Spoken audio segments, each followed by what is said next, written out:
Oh. The random wheel of death spun and said you in particular.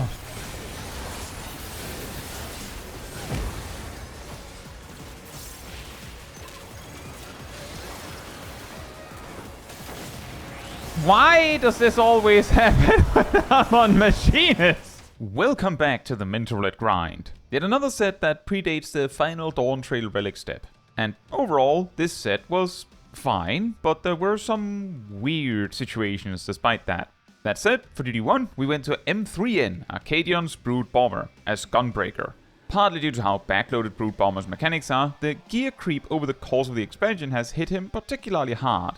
I'd say more than the other 3 bosses in the tier. Before he even started his first phase 2 mechanic, he had already passed 20% HP, and while he did get to do the Lariat combo twice, he never got to any of the scarier combinations. The rotating cone AoEs with expanding circles, or Lariat combo overlapping with bombs exploding. That last one has actually managed to almost wipe parties for me in the past. I wonder if an optimized party could entirely skip phase 2 by now, or if it will be possible synced in Evercold. For Duty 2, we went to Amdapor Keep as White Mage. This dungeon is known for its insanely long hallways and huge pulls. Bit of an interesting problem we ran into, that was resolved with enough heals, is that when pulling big, the tank would sometimes use mitigation like Rampart and Sentinel, while still pulling to soften the damage from the small baps as they passed mobs, or the mobs catching up. The idea is good, the problem is that this tactic then meant there was no mitigation left once we reached the destination, where the damage is higher and more consistent. There are cases where having some mitigation running while pulling is good, most of the time it isn't needed, and especially not if it means you run out of mitigation for when the pull clearing starts. This is because the act of pulling massively reduces the damage you're taking already, as mobs in 14 don't chase you unless they have an attack ready to go, so after each swing, they give you a chance to get away for a bit, meaning, in newer content, that mobs tend to do like half the damage, if even that, while chasing.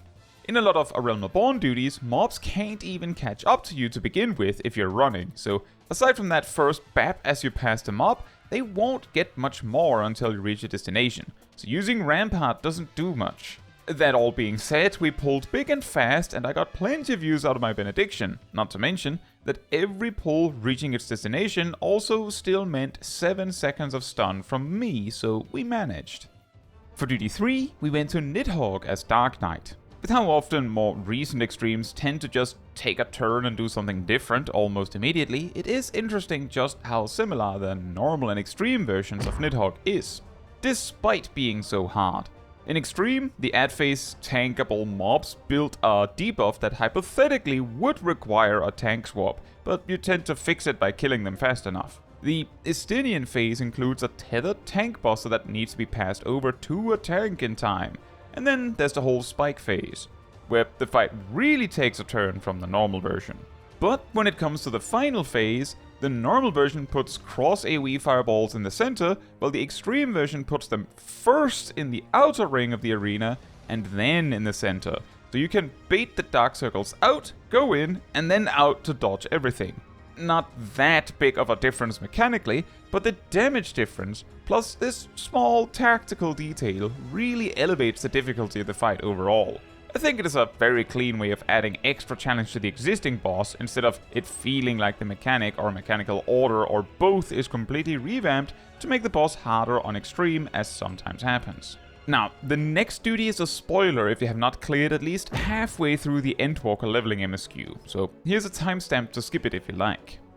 For Duty 4, we went to Zodiark as Ninja. Something really awkward with Ninja's burst is that it doesn't really lend itself well to waiting, and Zodiark has 3 points in the fight where, if your burst happens to overlap with that, too bad, Lamau.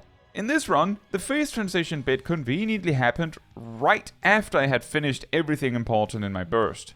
Then, the incredible 90-degree rotation cutscene happened right as I was starting my burst, eating up most of it. And the astral eclipse with the 3 waves of meteors happened to take place just before my burst.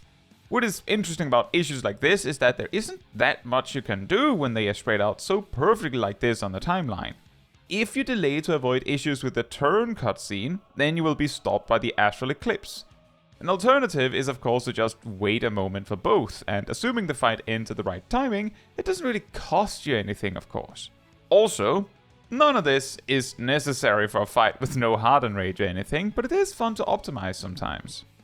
For Duty 5, we went to Praetorium as Red Mage, and of course the run went about as you'd expect, so instead, what if Red Mage was a Pokemon? My initial, more grounded thought is giving it a balanced split between attack and special attack, making it solid for mixed.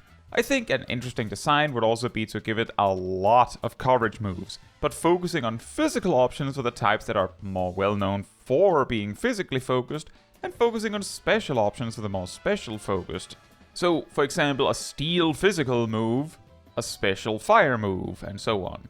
Red Mage would probably also be a pretty frail Pokemon. For typing, I would think normal and psychic, with normal not being unusual for mixed elements due to moves like Tri-Attack, and psychic sort of being attached to a more generic magical style. Another option would be steel instead of normal to focus in on having a physically focused type and a special focused type.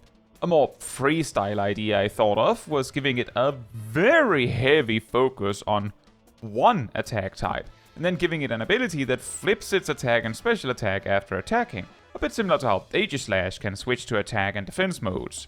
This design would force Red Mage to be either a supporter, not attacking, or have a mixed attack set to make use of the ability to alternate. What do you think? For Duty 6, we went to Over the Belt Buckle as Samurai, and Samurai only has a 1-2 combo here. Oh boy.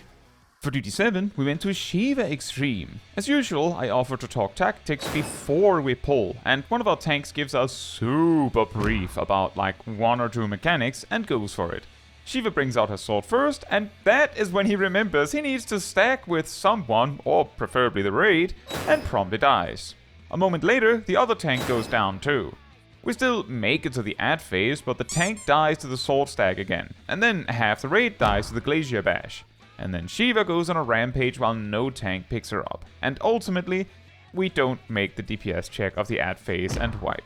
We don't really go over much tactics before pull 2, but what we did go over was just enough for the tanks to not die to the sword stack anymore. And so, we make it into phase 2 with 0 deaths. We go into phase 2, and it does seem that we're going to solo tank it, which does put more pressure on the healers, but also makes things easier for positioning if the lone tank knows where to stand. When the Shiva circles hit, we have a healer death right into the slippery floor, cubing a tank just as the bow comes out. Somehow, this doesn't lead to additional death. The good news is that Shiva was positioned perfectly for the bow, so it was actually difficult to get hit by it if you weren't outright stuck in front of her. The knockback that follows also ends up targeting the same tank, and they miss the knockback immunity timing and get frozen again. But at least they're the only one frozen, and we quickly save them. The next weapon coming up would have been Sword, which is definitely the harder combination at this point in the fight, but Shiva goes down just before she can do anything with it. An amazing team performance. For Duty 8, we went to Enuo as Machinist, featuring the reason I feel that my Machinist Mentor Roulettes are cursed. With a death here and there, we make it into phase 2. It quickly became clear specific mechanics were causing problems for select players, which is concerning because at least one of those select players was one of our healers. The first problem mechanic is not hunts, the one that puts chasing orbs on the field. What often gets players with this one is that you kind of need to be sure the 2 orbs rotate in the same direction to not crash into anyone. And this slight bit of finesse required to avoid trampling through the center of the arena with it appears to also be difficult for some players. The second mechanic causing issues is Gaze of the Void, the rotating cone AoEs that overlap a bit at the end, as it requires just enough fast movement to not get it to catch some less experienced players. The random chip damage from other minor mistakes then quickly racks up.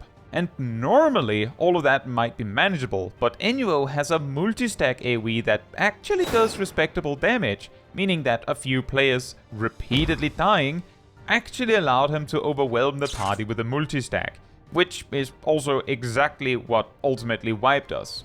Even through a healer limit breaking.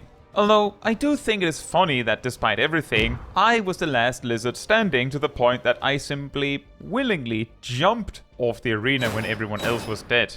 On the run back, we had a couple deaths in phase 1 again, but when it came to phase 2, well, let's just say the Sage had a really bad day. And so did all the other DPS.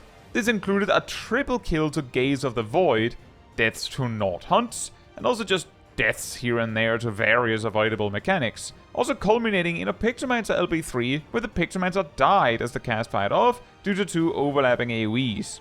A funny thing that almost tripped me up about Nord Grows, the AoEs from the portals and the boss, is that on Extreme, one of them is always a donut AoE, but never on normal apparently. And the best tip I can give to avoid deaths in this fight is about Nord Hunts. The moment you see that you are tethered to an orb, move out some to try and indicate where you're going, but don't lean too hard and use your eyes and look at what the other person being tethered is doing, so you can adjust in case they decide to go the opposite direction to you, as that is likely to lead to you both dying. We can talk about go clockwise or go counterclockwise or whatever other strategy as much as we want, but when it comes to a normal trial, the other person may never have seen the mechanic before, or may have never had to deal with it directly before, so they might panic and do something random, and if you know the mechanic, at least you can play around them. For duty 9, we went to Akadaemia Anyder as Pictomancer, quite a rare one. The final boss has a couple of somewhat standout mechanics. The first one is Thunderstorm, very reminiscent of Ramuh. Blue lightning circles that leave behind orbs. The orbs give a small damage boost when you pick them up. My estimate is around 2% per orb. And if the orbs are not picked up within a certain amount of time, the boss takes all of the remaining orbs for itself to boost its own damage. Presumably by the same 2% per stack, although its buff lasts longer. Very unfair. Due to other mechanics including cones and such, the placement of the orbs can sometimes be difficult to deal with, and so sometimes it might either be costly for a player to grab an orb, or the boss simply gets it by default as a result. The other standout mechanic is Winding Current, where the boss teleports to a specific spot in the arena and summons a few expanding circles to get in your way while casting a tight donut AoE and shoving you away. It is totally doable to simply walk past the obstacles and make it to safety, but due to the classic tick timings in the game, you can also use gap closers to dash straight through to safety.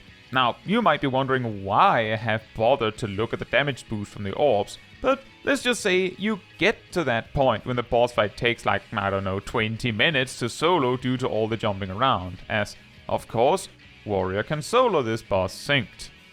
For duty 10, we went to Stone Vigil as Sage, and the Gunbreaker tank stated right off the bat that they were new to tanking, so we keep an extra close eye on them to make them feel safer. However, in the first third of the duty, both DPS consistently ran ahead of the tank, just enough that they pulled aggro first, making picking up the mobs awkward for the tank. But both the DPS made sure to let the tank go first after I reminded them about the tank, outright stating they were new. And even with the less insane pulls, we still made it through the dungeon at a reasonable pace, with no issues or deaths. Very nice. By the way, the next duty is the same spoiler one from earlier, so here's another timestamp if you didn't want to see it. For duty 11, we went to Zodiark again. Twice in one set? Weird. We went as Monk this time, and just like with Ninja, the phase transition cutscene happened just as my 2-minute burst finished. Now, this probably doesn't sound like much, but the phase transition is, to my knowledge, HP threshold based, so the fact the party has roughly the same damage output is pretty impressive actually. And also, similar to Ninja, the odd-minute burst that follows gets interrupted by the Astral Flow. Very cool, Zodiark. And the Eclipse takes place just before the next odd-minute burst too. So consistent. I do think this highlights something interesting about optimizing gameplay. A more chilled out player that just sort of hits the cooldowns when they feel like it might find 2 instances of the same fight that their rotation plays out completely differently, whereas someone who follows a strict order, or at least uses their cooldowns quote-unquote correctly in an opener, and then makes sure to use them as they come, may find that 2 instances of the same encounter, even between 2 drastically different jobs, the rotation plays out surprisingly similarly, and even runs into similar issues, like how both Ninja and Monk clashes in almost the exact same way. I do feel we saw a bit more deaths in this run than the Ninja one though. Despite that, things still went just fine. And finally for duty 12, we went to Leviathan Extreme as Reaper, and one of the tanks was the same mentor as the one for Shiva. As a Reaper at this level, there isn't that much you can do to burst the adds down very well, but your average damage is a lot higher than other jobs to compensate, so that's something. What often makes or breaks parties on this extreme is how well everyone focuses and prioritizes the adds, and of course how well the healers deal with the loads of raid-wide damage coming out. Thankfully, we deal with the Wave-Tooth Sahagin before it can even really cast anything. A tip to give you a little extra time is to make sure to stun it a couple seconds after it lands, as you cannot stun it once it starts casting its annoying spells, but it is stunnable before that. So timing it just right can give you a few extra seconds. As we continue, we make it past the first slides with 0 deaths. But as we progress into this next part, it becomes clear the White Mage isn't entirely certain on how to deal with the debuff on the tail tank, and so they start accumulating stacks fast. I have 2 tips to deal with this. The first one is that the fight requires a large amount of party healing, and you simply have to lean away from the tail tank pretty hard whenever party healing is needed, and hope you can hit everyone else. And only hit the tail tank with upfront healing when you have to, and make sure those heals really get their value through. The second tip is that you only get punished for upfront healing, meaning actions that heal immediately when applied. A White Mage's Regen, for instance, does not punish because it does not heal immediately. That said, in the middle of this section, we had another slide that takes down our summoner. But the blue orbs are survived with no casualties, leaving just a race to 20% on the boss. As we do, the final converter section begins with our summoner immediately dying to circle AoEs. They get rest, only to slide off the arena very unfortunately, meaning we are a player down for the last Wave-Tooth. But once again, we bring the burst and it doesn't get to cast a thing, and we bring it home. It's always so cool to see these A Realm Reborn extremes just work out first pull, even if, or especially if, it goes a bit sideways but still succeeds. That said, we have now passed 17 20ths on the achievement. Less than 300 duties remain. Now, that is all for this video. Thank you so much for watching. If you would like to support me and my channel more directly, you can become a member like these wonderful people here. You can also alternatively support me through Twitch or Ko-Fi. Links in the description. You can also support the channel by letting the YouTube algorithm know by liking the video, leaving a comment, subscribing, sharing, and hitting the bell to get notified when next I post a video. Fun fact, originally Reprisal was a Dark Knight exclusive attack that could only be used after a parry. Overall, it had a higher total uptime than it does now, but it was single target and of course wouldn't have as consistent uptime if there was nothing to parry.